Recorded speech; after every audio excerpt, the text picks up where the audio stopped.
जबर बड़ा मुनज़्ज़म होता है क्योंकि वो बेशबहा ताकत से जन्म लेता है। ताकत हर शय को अपने दायरे में रखती है।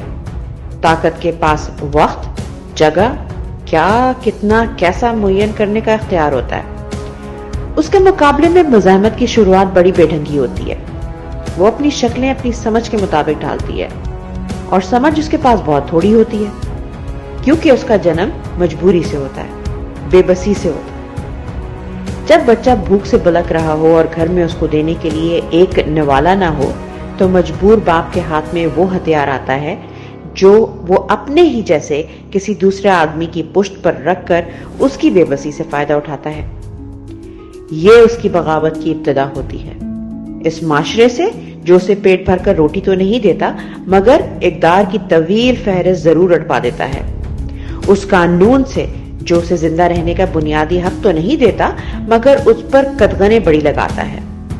उस निजाम से जो इसके बिलखते बच्चे के हिस्से का निवाला अपने गोदामे में भर के उससे अतात की तवक्को रखता है।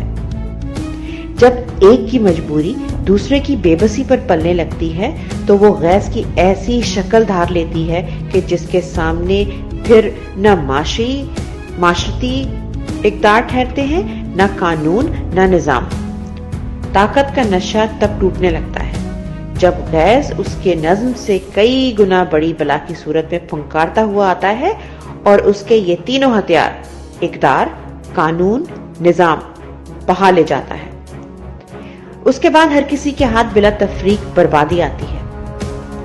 आज अगर किसी को अपनी ऊंची दीवारों से झांककर देखने की ज़हमत हो तो पाकिस्तान उसी नहज पर है जहां गैस की लहरें ताकत की बुनियादों के गिर्द घेरा डाल रही हैं। कोई बईद नहीं कि वो सब बहा ले जाएं, लेकिन अभी भी एक बंद उम्मीद का एक शख्स की सूरत एक आईनी दरवाजे के पीछे दो जानों बैठा है। मज़ाहमत तहरीक बनकर हमारी तश्कील नौ भी कर सकती है। मज़ाहमत खाना जंगी बनकर हमारी बर्बादी भी हो सकती है। फैसला हमने करना है क्योंकि ऊंची दीवारों के पीछे से देखने वालों को लहरों की धुंधी और उनके सामने अपनी खोखली बुनियादें नहीं दिखती।